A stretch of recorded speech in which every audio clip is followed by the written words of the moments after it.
Right. Is it on record? There things go on you that you'd be surprised. Your perspective of how the world is just a mad place. Blow the face out. Bro, it's mad out there. Yo, wait, you get the group shot. I see man them, yeah. He's going to help like the top super rich people, so that Yeah. top boys and stuff like that. The people are just earning like 120 grand. Nah, you don't care about you. One of them ones. They're going to find out soon. Yeah. Trust me. So in June, a few bits happened as well. So Nvidia just keeps on rising. So they first went big in January, but in June their market capitalization hit $3.34 trillion. Dollars. I think they overtook Alphabet, and Alphabet's like Google's like name, and Amazon. Is it Amazon? Yeah, Amazon. With their market capitalization, so they basically came from nowhere. So I'm going to throw this to, I feel like Millionaire Mike's good for this question. Yo, as our investors missed the boat, is it too late? No, I don't think it's too late. I mean, I was fortunate enough to get into the Nvidia share price during COVID, where share price plummeted. So I took a bit of a punt because I always had an inkling that AI will basically be the next wave of the industrial revolution, the fourth industrial revolution that mankind is about to embark on. And Nvidia were at the forefront of that. And for our viewers who don't know what Nvidia do, they basically provide chips, microprocessing chips, of the likes of which can actually aid and assist, AI and AI agents and AI systems. Now, I'm not at all surprised, Doc, that they achieved that level of capitalization, because AI is the next wave. AI is the future. And I think what he's going to do effectively, and I just read today that Amazon are actually going to be investing close to $3 billion into their own supercomputer, and also considering in entering manufacturing of AI chips themselves. So we're now going to see, a bit of a war between those huge companies in terms of developing AI systems. And effectively, the reason being is because we are, as mankind, trying to achieve AGI, which is artificial general intelligence, where machines, computers can become sentient, where we can actually have some degree of conversation with, to the likes where it becomes indistinguishable as to whether you are dealing with a human being or with an AI system. And I think the reason why Nvidia essentially was so popular is because they appear to be the first to provide a vast degree of computing power in microchips. But for viewers out there interested in investing, you've got companies like AMC, who are also a chip manufacturer. I'll invite you to go and study their share price. It's a lot more affordable than the Nvidia shares, but it's definitely not too late. Nvidia did a split share recently, where they split their shares effectively to try and galvanize as much investment as possible, because AI is very expensive. It requires a lot of power, and a lot of power means that you need a lot of money, and that money can essentially help the organization develop better computer chips, but also invest in data centers and the the logistical chain that is required to facilitate rapid AI growth. So I would say to everybody, including the gentlemen on the panel, look into AI, look into the AI chips, essentially, because the AI chips and the computing chips are what is going to essentially facilitate this drive to AGI. I mean, alongside that, though, we've also had the exponential growth of ChatGPT and other sort of large language model systems, which are born out of those NVIDIA chips. So it's definitely not too late. We're still at the very beginning. I mean, we've just seen Bitcoin hit 100,000. So I would say, look, go for it. Look into stocks and shares. Consider NVIDIA, but also look at potential competitors that are entrants into the market that can provide similar tech, and see where that takes you. Yeah, really good answer. Thank you. And I want to say, just to add to that, we're not financial advisors. I ain't trying to get no one coming back after. Oh yeah. So do your own research, diversify where possible. But I agree with Millionaire Mike. 100%. Thank you, Doc. I agree with Millionaire Mike. I think the future is very, very much so going to be living with AI. And I think people who try to be rigid to it will break, and the people that flow with it will grow. So I'm going to throw this to Mr. Blake. Mr. Blake, is AI going to replace our jobs? No, I'm still very much of the school of thought that you won't lose your job to AI. You'll lose your job to a person who knows how to use AI. AI, exactly that. Right. Yeah. If you jump on it, go on the courses, learn it, which I've been doing in my job. Just flow with it. There's people that resist technology and resist the new ideas that get left behind, and that's the people that. I disagree. I respectfully disagree, because what the people developing AI, and even Elon Musk said this, if you recall, it was a mandate where Elon Musk requested for the pursuit of AI to stop, because in his very own words, he said that we are unleashing a demon.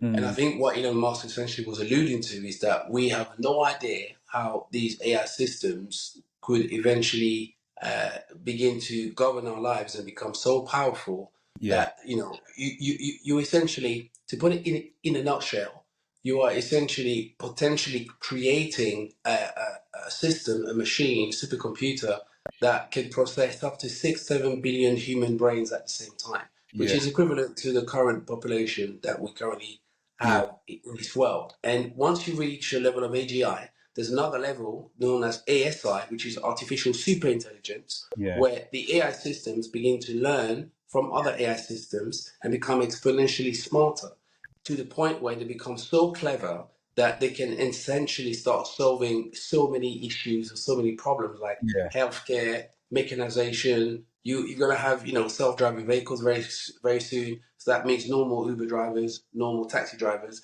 You're going to have AI trucks, which means that you're going to have normal drivers driving trucks. But in the field of medicine, for instance, Doc, if you now have a AI supercomputer that can do lab research in less than 3 minutes, that could take a doctor or lab engineer 10-15 years, that becomes a great concern.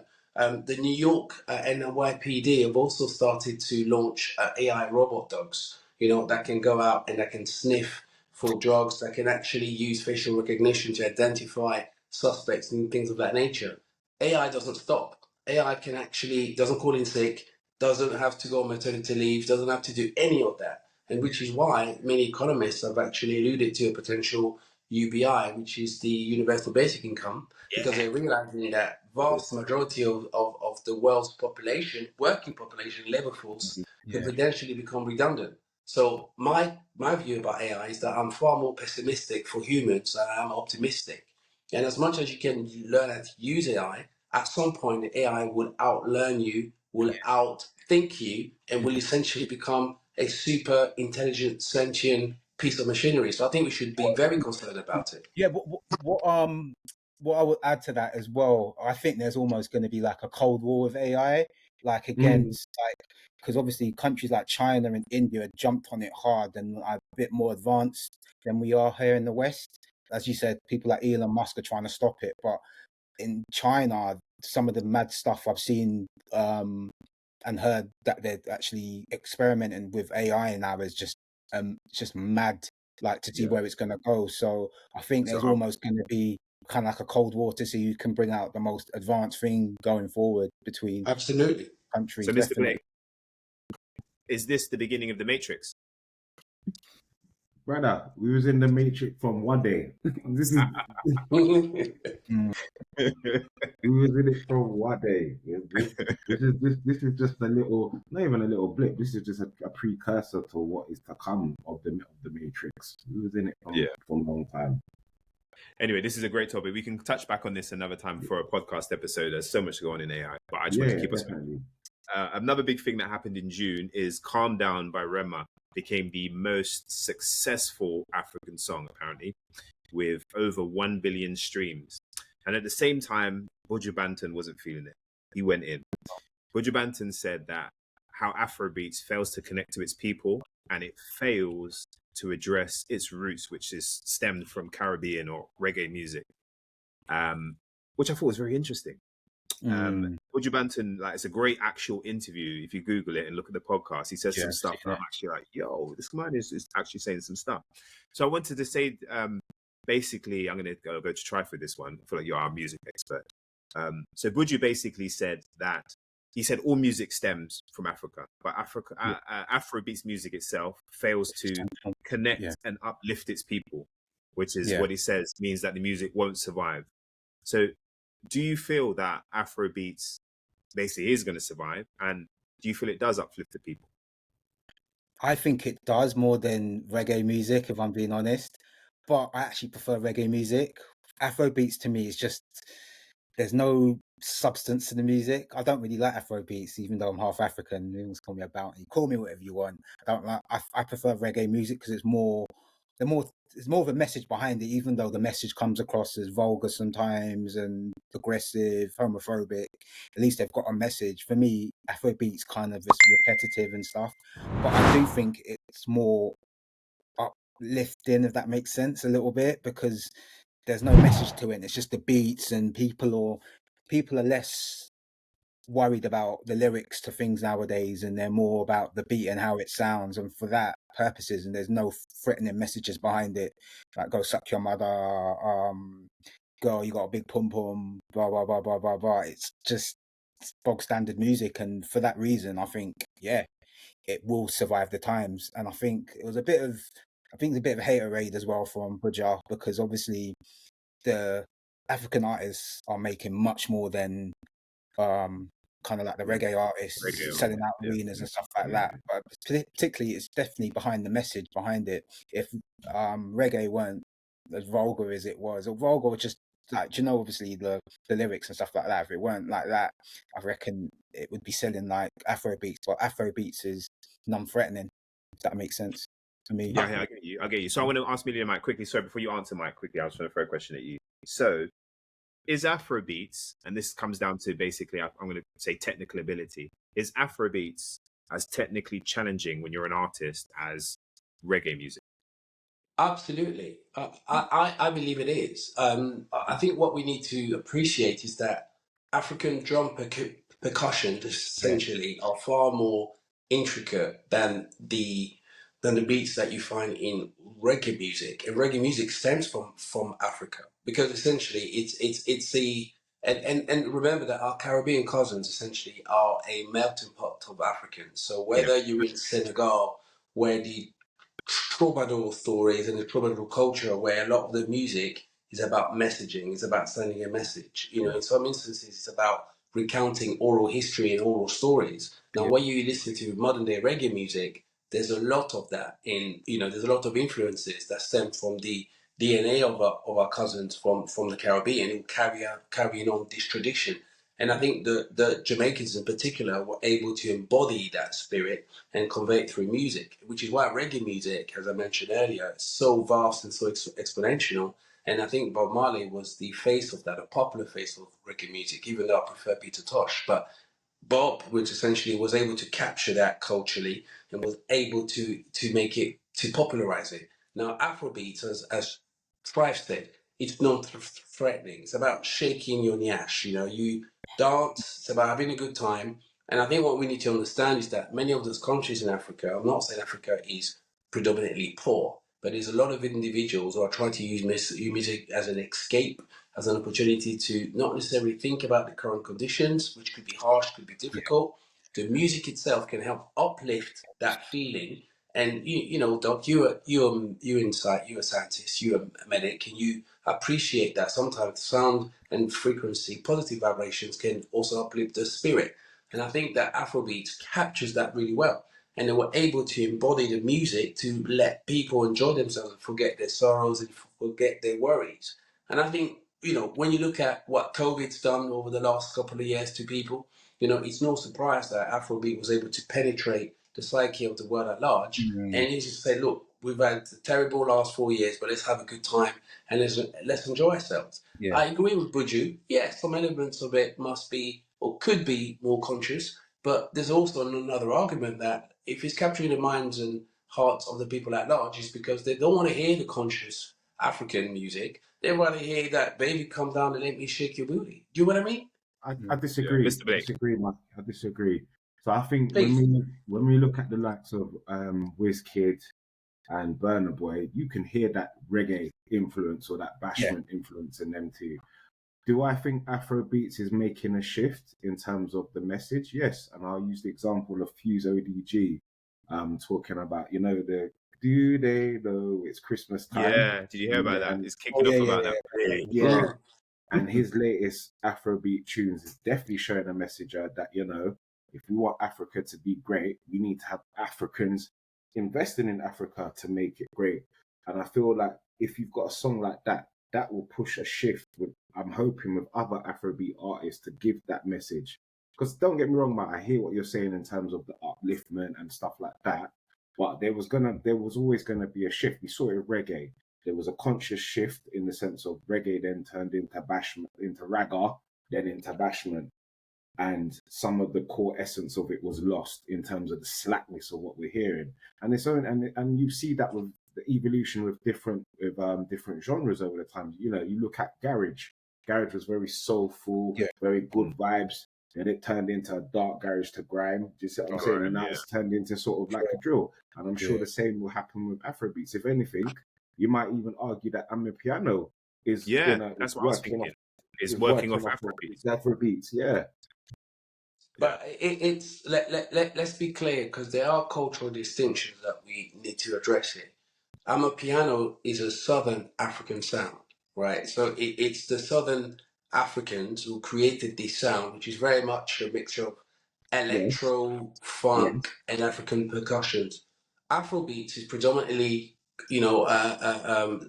highlighted as being a West African sound, where predominantly the Nigerians, I think, one of the predecessor, Fela Kuti, for instance, was a big proponent of it. Some people call him the godfather of Afrobeats because he essentially created and fused sounds from, high life in Ghana and fused it with Nigerian music, that created this new sound. So you find that different parts of the continent have got their different sounds. If you go to the Ivory Coast, they've got Coupé de Calais. If you go to Congo, they've got their own music. They've got their own sort of rumba sound that is very unique to the Congolese sound. So we've got to, even if you go to Ethiopia, they've got their own sound up in the east. So it's a different genre. Afrobeats is predominantly Western African, and therefore that part of Africa, which essentially is currently becoming more popular. But as you alluded to, Mr. Blake, is now moving down towards the south, where Amapiano is now taking its ground, and is also a sound of it in its own right. Amapiano is an Afrobeat. It's a sound in its own right. I agree. And, But what I would also, to interrupt you, Matt, but what I would say is, if you listen to some of them Amapiano beats, some of the samples, they've come from Nigerian artists. So it's quite ironic for me to think that even though Amapiano has taken snippets of particularly Nigerian artists and samples, yet there's such a mad xenophobia towards Nigerians in South Africa. But that's a whole different podcast for another day. Yeah, big. So, interesting topic. In July, going to move into July quickly, we found out that Trump is in fact immune. The US Supreme Court said that ex-presidents are immune from prosecution for official acts. So, we're speaking about Trump again. That this guy is definitely the Teflon Don. Is he actually untouchable, Trife? Yeah, I would say so. Definitely now. Just with kind of, he's got the money, he's got the influences, and I'm not sure if you're going to mention about his little assassination attempt. I am. We're going to talk about that later. But okay. Yeah, definitely now. Now he's being elected because they did so well. They're going to have both houses, aren't they? Yeah. So, and he's just going to be running things because I think before it wasn't as close the first time he won, and so we had loads of Democrats in one of the houses, and so they used to veto loads of his policies, his decisions, and so now he's definitely going to be untouchable, and especially with that ruling. As I was reading up today, he's gonna pardon the 6th of January rioters, and so it's gonna be Trump County, boy. You better get a red. If you're black in America, you better get a red hat, boy, from now. Trump. But you see that there, Trife. I think that's in retaliation to Biden pardoning his son.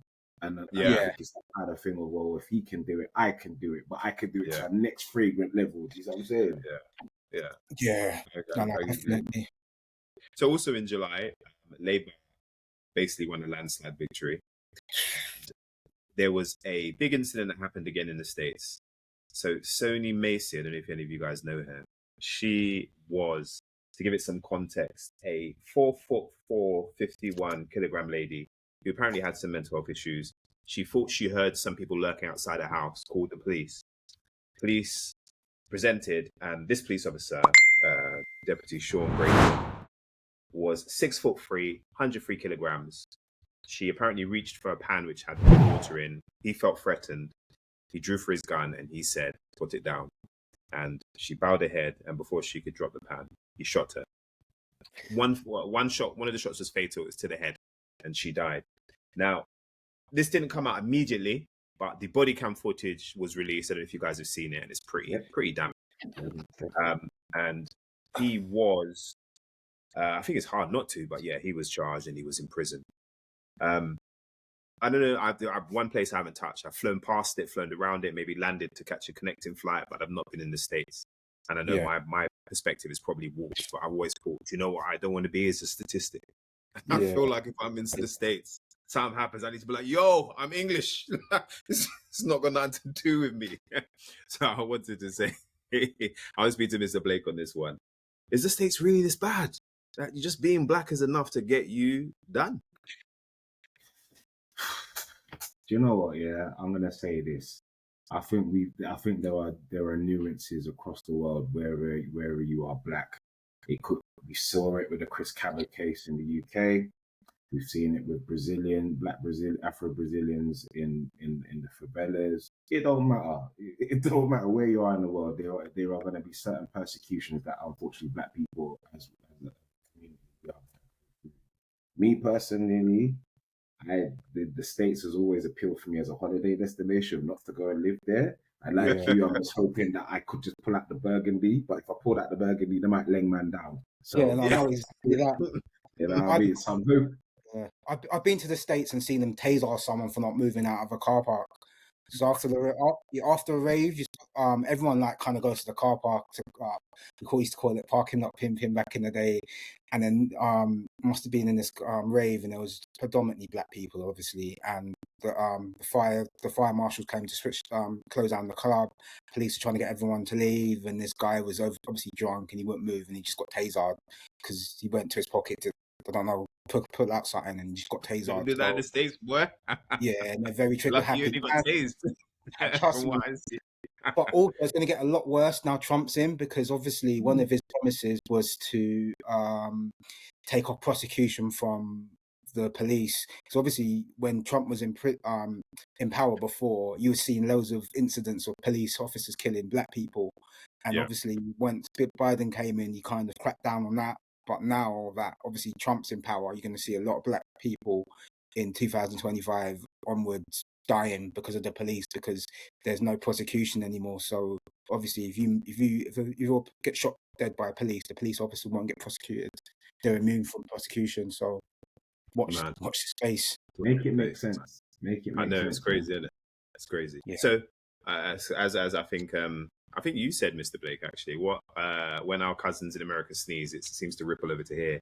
Yeah. So I think it's important to talk about the States. So also in July, I think it's going to be a cult image. I'm sure it'll be on some people's walls, but Trump survived an assassination attempt at the Pennsylvania rally. I don't know if you saw that iconic pose, but now become iconic with his hands out after being shot. And then in the same month, Biden drops out and Kamala Harris jumps in. Millionaire Mike, was it just written? You survive an assassination attempt, you know, it's done. You won, isn't it? Yeah, basically. I mean, he did what JFK couldn't do, and that's survive an assassination attempt. And you know, and no disrespect to JFK or his family, by the way, but you know, the guy seems to have all the lucky stars aligning for him. Now, I did see that footage. I was indifferent to it. I was indifferent. And I may even have chuckled because it looked very cinematic. The way that the Secret Service surrounded him was comical and amateurish, to be brutally honest. And also, I watched a few podcasts about, ballistic experts essentially discussing, the prospect of having a bullet graze your ear, especially from the type of caliber that he was victim of, according to the mainstream media. So I can't help but repeat the words that Dave Chappelle said. I had the pleasure of seeing him recently on stage when he came to London, and he said to the audience, "I feel like we're living in a conspiracy." And Doc, I can only just echo those words. I have never seen anything like this in my years of being alive, of having this one individual, encountering so many hurdles. These guys like Hercules and the 12 trials of Hercules. He's just like, he gets stronger every single time. I mean, who is this guy? Who is this guy? And who's coming up with these scenarios? I mean, because these things are so far-fetched, but yet they are happening in our everyday life. I'm just startled by that. But yeah, big up Trump, man. Big up Yeah, Trump. They do. Trump So saw the, why? he I saw the thought that obvious man. was WWE, man. I think it was so staged. I just Yeah. thought at the time he was down on the polls, and that just gave him the boost, man. Obviously, when Camilla came, and all of a sudden, it's Hercules again, isn't it? One of them. Yeah. And with sticking with that Hercules thing, I think he saw the obvious man. Honestly. There's some juju. There's some juju in there, man. I'm telling you. So at the same time, in the States, they've amassed the largest debt they've had in a long time, $35 trillion. And over here in the UK, a big incident happened and it just spread like wildfire. So as I think Mr. Blake was alluding to earlier, there was a knife attack in Stockport. Apparently this young gentleman had gone to a dance club. He found it, went to them, and he viciously attacked some girls. Very, very sad story. My heart goes out to the family and to the people who lost their lives in this. But what came subsequently was a bit of a madness. I didn't even have chance to figure out why it was happening. All I knew it was happening, and that was just rioting everywhere. And even to this day, I had to do some research to figure out why actually did this happen.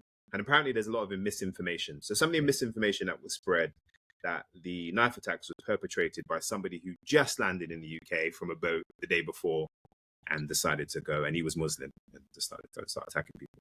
So talking to you, Mr. Blake, what kind of, and one thing I didn't allude to, the pictures came out and I think the court said we can now release who it was, and it was a young black man, I think he was 17. What kind of impact does that have for the black community? It's quite damning. And again, I can only link it back to the whole Chris Quebec, what's his name? What's his name again? Chris Cabot case. Yeah, sorry, the Chris Cabot case. Unfortunately, when these sort of things happen, there'll be many attempts to discredit the perpetrator, particularly if they're black, and I think what we saw here was a lot of misinformation, because it obviously established that he hadn't come over. He was brought up. He had African parents, and he was raised in Wales. And I think my understanding was from the Christian faith. But painting such narratives only builds to the tensions that were already lurking. And it's something that you alluded to, Doc, in the sense of people weren't happy with the government, so we had an election. The cost of living, crisis, immigration. I don't think we've recovered from COVID in so many different aspects. And I've always said in this country, every summer we're always prone to some mad sort of outburst. We saw it in 2011 with the riots. We've seen it with the riots in the 80s, in Toxteth, in Brixton. Generally, when it's summertime, British people, it doesn't matter what demographic you are, we are not happy in the summer, and the madness always ensues. And I think where a lot of the madness was happening, particularly up north, a lot of those areas have been starved of resources, starved of opportunity. So when, obviously there was this chance to embrace these false narratives, people said, you mash up where I live, maybe I might get an opportunity to sort of turn it around. But I think the thing that really troubled me is when I saw people that looked like me and you the three of us on the call, getting dragged out of their cars. And and I said to my workplace, look, I don't feel safe traveling because I travel a lot with my job, and I said to my workplace, like, are you not going to do anything to put certain measures in? Because it's not just me that's feeling like this. There's a lot of people in the company that are probably feeling like that, and it was tense. When we were getting the information that the EDL will be coming to certain areas, you're just like, have we gone back? It was like an 70s, 80s redux. So And I said, yeah, go on. apparently there was a social media post that started it, but it was someone from from another Pakistan. country. From Pakistan. That started it. So again, it's just, can one post just make the whole UK go mad? Like, the power of But this is the information is thing. crazy. But again, people are not happy. Yeah, it just takes one thing It's to one trigger little something thing. off, and we saw that with the power of social media in this regard. Yeah. It's crazy. It's crazy. So, in August was a busy year. We had the Olympics, and in the Olympics, we had a lot of people that look like us do pretty well. So, Simone Biles, the gymnast, she smashed it. She got 3 gold medals. Julian Alfred, the St. Lucian female 100-meter sprinter, smashed it. The person she just picked was also black. She was from the States, representing the States, Sherry Carey. And then Noah Lyles is the first American sprinter to win 100-meter gold in like 20 years. He just like by 0.005 seconds edged the Jamaican Kishane Thompson. Yeah. And it just made me think when I saw these artists. You see these athletes. You see people that look like us in all over the place, representing all different places. And it just always makes me think, imagine if we all, it's going to sound funny to say this, stayed where we were. How would we do as a country? I'm going to throw that. What do you mean, as in the countries that we... So going back for to example, your question, are you referring to I would we all be stayed in Nigeria Africa? and St. Vincent. Is that what you're talking about? Is that the the countries like where our parents are from? Is that what you mean? Yeah. So looking at it, the heritage of people from the sprinters, I should have given more context. Where I think when I was reading, the majority of them were the Caribbean. But they were representing America. Some of them were obviously still in Jamaica and St. Lucia. You look at the 100 meters, female and male, like overwhelmingly, they all have the similar degree of melanin that we do. But they're representing all these different places. And it just makes me think, imagine if we were all, like it was legitimately where you were born is where you represent. What the athletics scene would look like. So technically what we're saying is we'd all be representing African countries, essentially. That's how I'm taking it. And I think it would do great for the prospects of Africa and the different countries in Africa in terms of, I think because one argument that I see, particularly with Jamaica, Jamaica's losing a lot of its talent because they're going abroad to study, to work and stuff like that. And it just makes you think, if you had that kind of those people's input in Jamaica, for example, Jamaica would probably be prospering a lot more. And I kind of feel that would be the same if we were still in Africa and representing African countries. We'd probably be pushing those infrastructures and making them better, essentially. Yeah, I totally agree with that. Yeah, much more enhanced. Yeah, but again, is it because that we've obviously in the West and we've got more resources that we're able to push forward a bit more, as opposed to if we were still... You don't think so? No, because this is the thing. Why is Africa always getting pillared? Like, there are resources there. It's just that the resources are in the wrong hands. Like the other day, I've seen that Biden was at a conference where they're trying to protect the critical minerals. So they want to build a train line from Angola. Is it from Angola to Congo? And I was saying to my friends, you wait. There'll be probably an Ebola crisis breaking out. But one of the reasons why they want to build this train line is because they want to cut out China from all of this. But the thing that was really startling for me with this whole creation of this possible train line, Congo wasn't invited to the European meeting in Brussels. And that's the problem there, and that speaks volumes in itself. You're good enough to take our resources, but when it Yeah. comes to us being able to be at the table to negotiate or dictate how things are, no. We're not even You're not invited. Yeah. Interesting. So in September, moving on, almost there. We're going to mention somebody we've mentioned before, Diddy. He was charged for sex trafficking. This slow drip of of his takedown continues. So, what do you think is going to be the outcome for Diddy? Try. I think he's going to be the scapegoat, and I think because they denied his bail, 50 million bail twice, no, about 3 times now.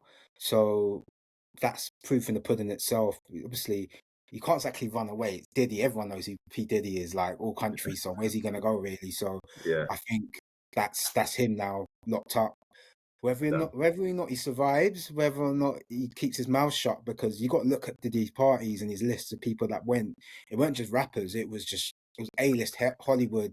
Everyone went to a Diddy party. Everyone has been to a Diddy party. So I think Diddy's got a lot Of that. a lot of dirt on a lot of people, Yeah. politicians. And you remember after it all came out about Diddy, bare record label execs would like the top dogs of like Universal, loads like Sony resigned like within 2 weeks after he got Oh, is it? prosecuted. Yeah, Loads. yeah, loads. 20 people, like proper Yeah. big dons, bruv. Big dons. They knew the resigned. smoke that was. Yeah. So Yeah. God knows. All I know it's going to be the trial of the century. Bigger than OJ. Could be Bigger than bigger. OJ. OJ, Because yeah. everyone's gonna watch to see what's gonna come out of the list of names. But like Trump was on there. Trump's in everything. Trump's been to the party. All the like Robert De Niro, Leonardo DiCaprio, everyone's been to a Diddy party. Russell Brand, just like so. It's gonna be interesting. I think he's gonna be found guilty. But Yeah, again, 100%. of what? Yeah. But he must have a good case for him to be denied bail. That's what I'm saying. No smoke without fire. In October, almost there. A few things happened. Rodri won the Ballon d'Or. And Kanye West and Adidas settled their beef out of court. I didn't know that.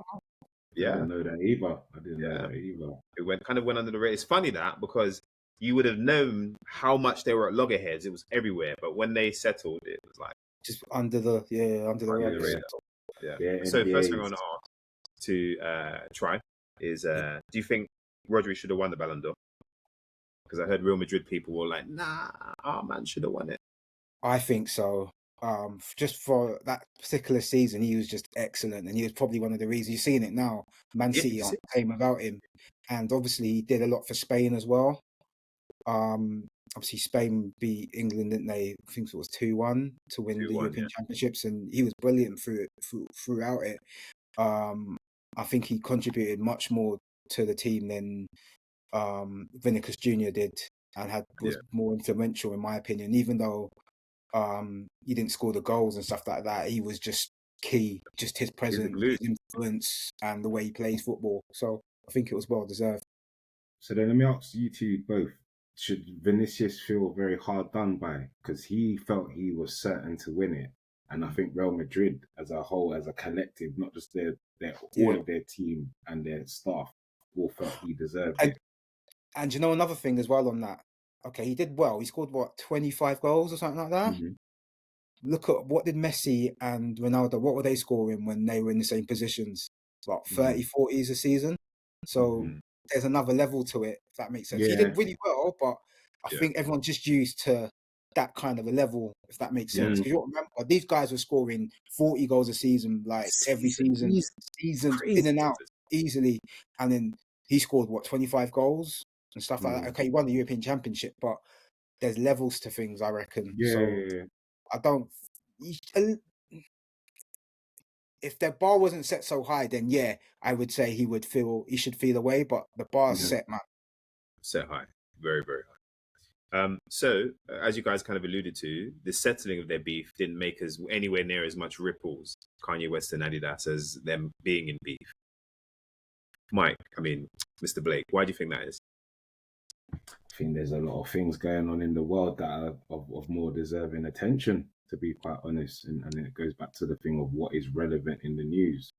And I just think, like, prior to this, when was the last time we'd heard about Kanye? He's not the main guy right now. It's Diddy. Yeah. There's other things going on in the world, like in the Middle East. There's other more pressing things. So I can understand why. I can see why that went under the radar, to be quite honest. Yeah, no, definitely. Yeah. So November was also pretty busy. Trump got re-elected, the guy who is completely bulletproof. And is it Kemi Banda? Yeah, Kemi, yeah. She got elected as the leader of the Conservative Party. Now, as we've alluded to in the beginning of the year's roundup, a lot of black people have had their legs swept from underneath them.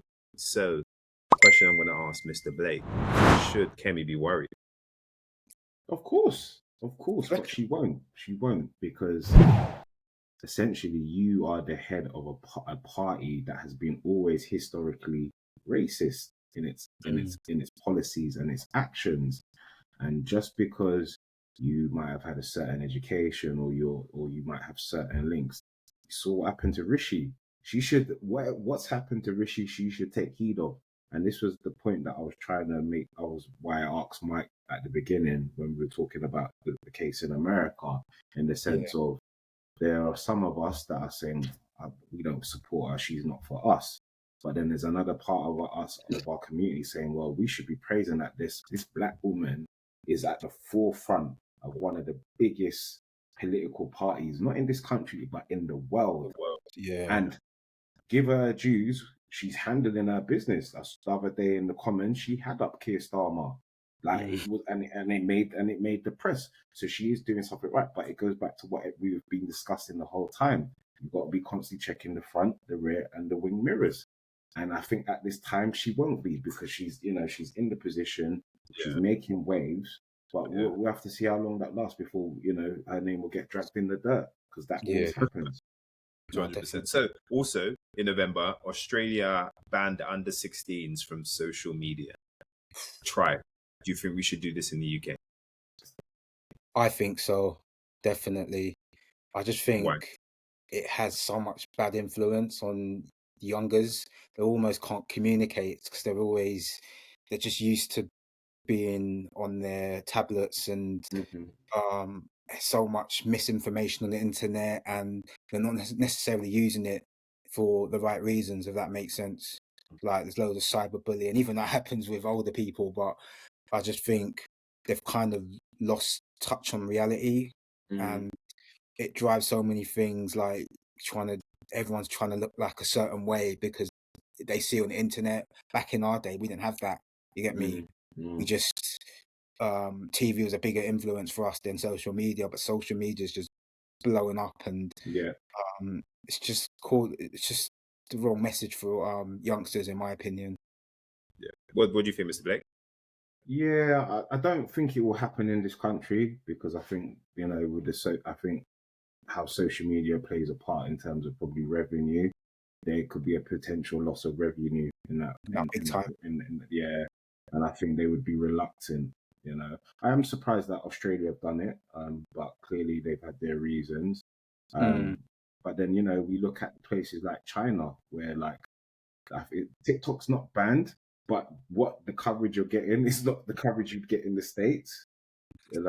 So there's something in terms of making things work on your terms, and if they feel like this is going to be for the betterment of Australian children and teenagers, then so be it. Yeah, 100%. Okay, so December, the month we're in, and one thing came up actually that I thought would be nice to finish on. So, and it takes us back to football. So, Crystal Palace, Gahey, became the center of attention this month when he wore his armband, the coloured armband. I think that represents inclusion irrespective of sexual orientation. Yeah. And on it, he wrote, "I love Jesus," and I think the next match he wrote, "Jesus loves you." and he was all of the media. It all blew up, and a few other footballers have come out saying, actually, I don't want to wear it. And I think there's been quite an initial, and I think the FA probably a bit wrong for this and may have to look back. There's quite a backlash, and you must do this. This is, you know, inclusive. And I think a lot of people have come out and said, well, aren't you taking away the idea of inclusivity by telling us we must do this? So I'm going to go to Mr. Blake. What are your thoughts about this this rainbow? Yeah. So when I saw it, I think that there was two things that sprung to mind. I think the first one, it made me think of Black Lives Matter, to be quite honest. And I know there was probably people when they were seeing this happen with Mark Gay and the armband and the knee, and it's one rule for one and one rule for another group. And I just always feel like it always gets into murky waters when you bring your political or your religious beliefs to the game. We saw that with Black Lives Matter. There was a lot of people saying, you know, this is sport. We should just be concentrating on sport. But people that look like us are affected by it, regardless if they're sports people or not. Their families are affected by it. And then the second point that it made me think of, and it's something that I've heard a lot, and I'll be intrigued to see what you all think as well. It just feels like in the last few decades, a certain religion can be disrespected. It can be sort of just dismissed. And I think this incident with the band reiterated that, to be quite honest. Yeah. And you never hear it. You would never hear that of other religions. Yeah. I think they'll tread a lot more carefully. Yeah. And this is that certain religions' actual country, isn't it? Yes. So, the basis. So it's a bit mad. But that's the thing, though. I feel this country has become less secular, and because it's become less secular, incidents like this can happen and just be just kind of just brushed under the carpet. But we know if it was another religion or particular religions, it wouldn't go down like this at all. Not at all. Heads would roll. Amelia, Mike, we got you back. I hope you caught the back. Yeah. Yes. But again, isn't the UK kind of reaping what it sowed, though, because of obviously the British Empire and stuff like that, going to other people's countries? So it's, for me, we're kind of, the UK is reaping what it sowed. You've done so whatever to all these countries, but now everyone's coming over and taking over your country. So you get me? It's proofs in the pudding, really. I think Mr. Blake touched on a very valid point, and I will say it like this: I think the truth is always attacked, and I'll leave it as that. But in regard to your question, Doc, I think that let's try not politicize football. I think when the Qatar World Cup was hosted, the country which hosted the World Cup has, very staunch views on inclusivity of all kinds, whether they are sexual or religious for that matter. And I think that we had to respect their laws over there. We had to conduct ourselves accordingly. I think my understanding is that alcohol was reserved to certain locations, So there was it was a very peaceful World Cup because the laws of those countries were not prepared to bend to the will and to the likes of the patrons who wanted to enjoy themselves to a degree that sometimes is considered to be antisocial. And I think when we come to Western Europe, for instance, or the Northern Hemisphere countries where we have liberal views, I think our views can be too liberal at times. And perhaps football should be one of those things where we should not necessarily try to politicize the game, but allow the game to be played in harmony and in the joy of the sport that people are enjoying. And what I'm basically trying to say is that can we maybe leave those discussions outside of the sport and enjoy the players to essentially play football in an environment that allows them to exercise their talent, their football talent, their athletic talent. And I don't want to sound like a hypocrite, but to give an example, if a player is playing football and he's of a certain ethnic background, he should not be abused. He should be allowed to play the game because he's been paid and supported to provide a particular function within the team that he's playing for. So I think there are instances where we need to stop supporters and members of the public abusing this professional who has earned the right to play for that team and can play for that team legitimately. I Yeah. think instances where we have respect and stopping racism and things like that, perfectly fine. Now, the sexual orientation and any other stuff that the players do is none of our business because most of it is covert, is behind closed doors, and no one needs to make it a case for for insulting people or for vilifying people.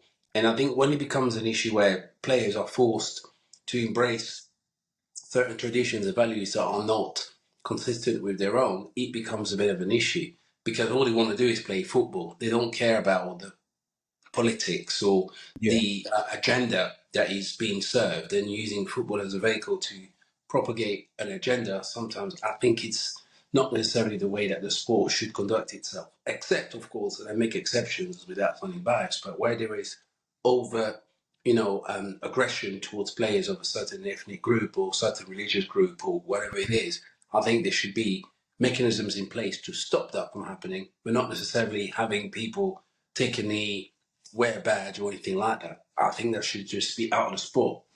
Yeah. I think No, the thing is, I think what you said is really good. I think the problem is that sport is what people tune into, and the moment that those 90 minutes are up, they turn off and they go. So I think some people, like I was going to use it, but you kind of said it towards the end there. I think even down to the day, like it's in our lifetime, where footballers play football. Even recently, Vinicius Junior cried about it recently. That you're playing football and somebody's doing monkey chants or throwing bananas at you and stuff like that. And as a player who, exactly like you said, you've come to show your athletic prowess and be on this playing field. If people only seem to listen when you're on the field and then switch off as soon as you go, you kind of feel like, well, the only time I can actually make a stand is when you are forced to watch me because you support me. Do you get what I mean? So I feel like if I'm throwing that back at you, what does somebody do in that situation? How can they get their views across without being political and taking away what it is to be the sport? It's a very, very good question, and you put me on the spot here, but you'll find that these individuals have, large in this modern era of sport and sport supporting.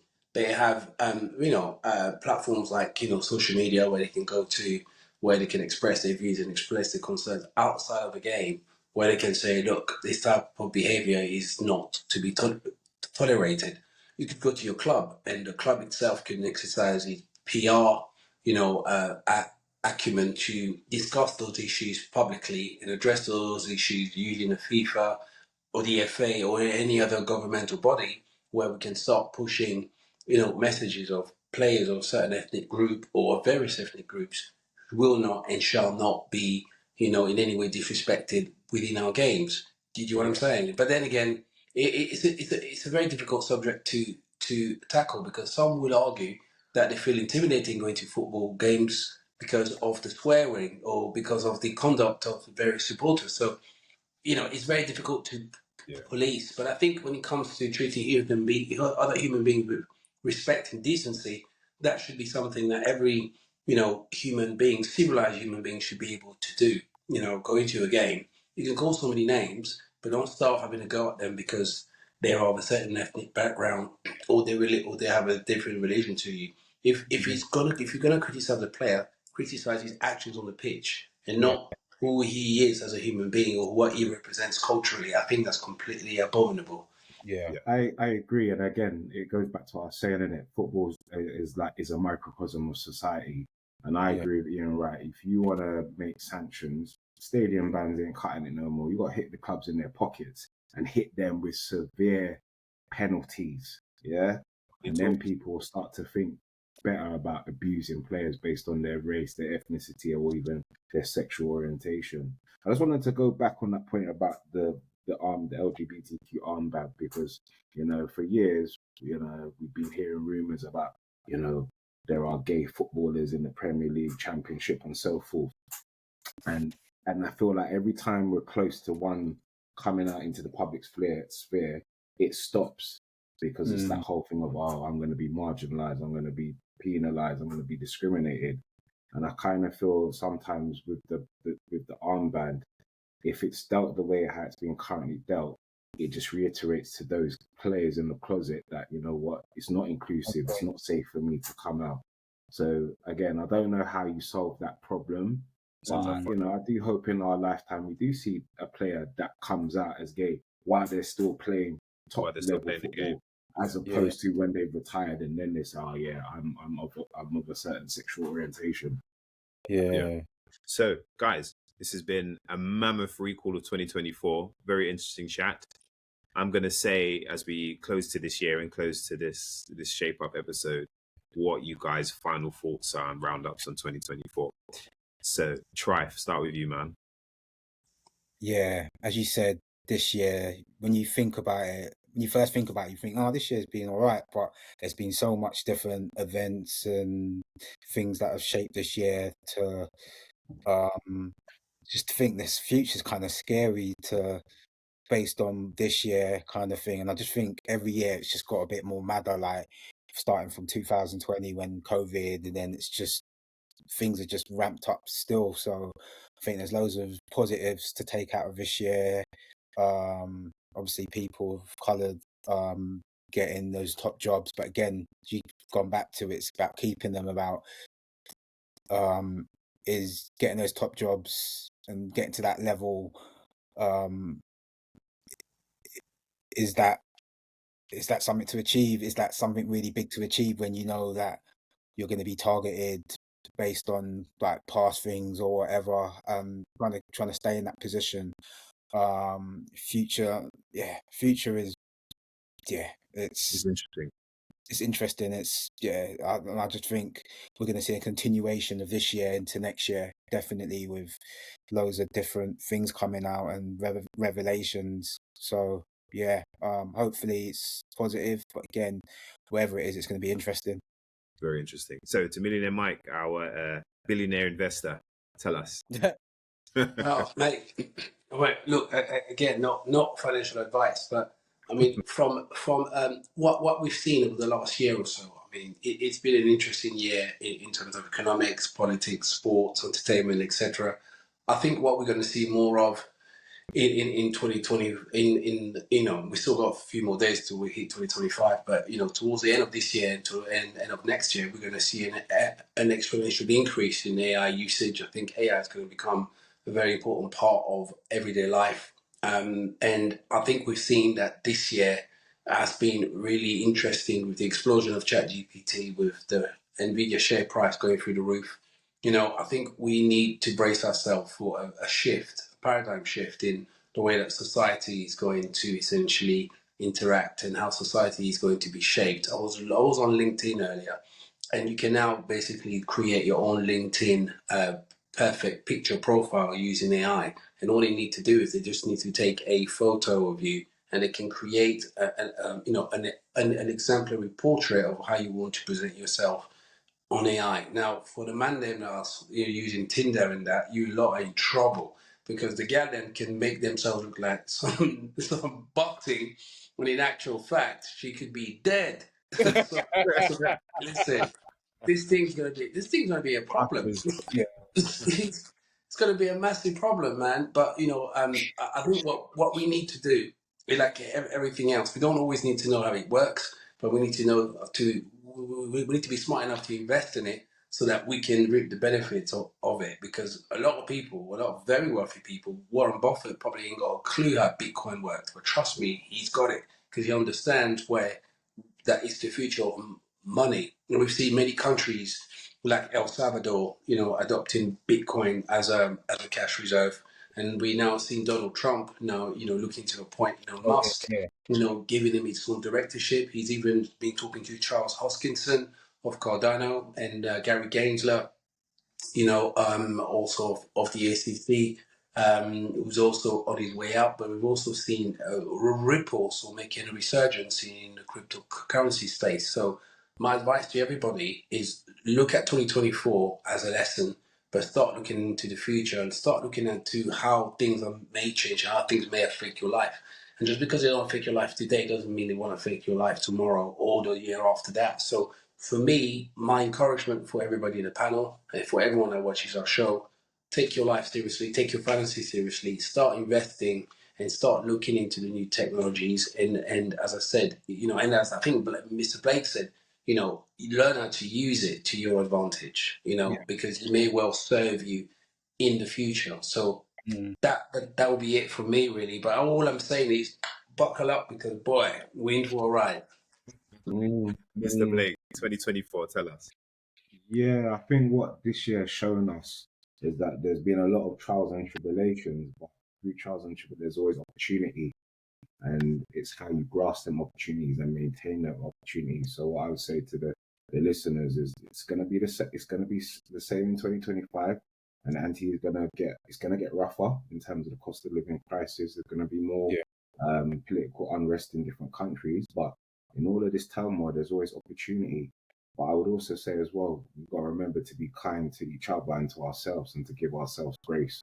And I think that's one thing that I've definitely seen this year. More people need to be kind and give one another grace. Big words. So this has been the 2024 Roundup. This is the Shape Up. Again, we are wishing you the best Christmas, the best New Year, and hope all of your dreams and wishes come true. This has been a fantastic episode, a great recap of 2024. I've had the pleasure of being sat with Millionaire Mike, my Don Trife, and Mr. Blake. But we out. But before we go, I've got to say the usuals. You know how it goes. If you enjoyed this episode, please give it a like, subscribe, and chase us down on the socials. Hit us on the gram, TikTok. We've got loads of episodes coming out, and we love to hear your feedback and support. So big up each and every one. Guys, have a blessed 2025. We out. Happy holidays.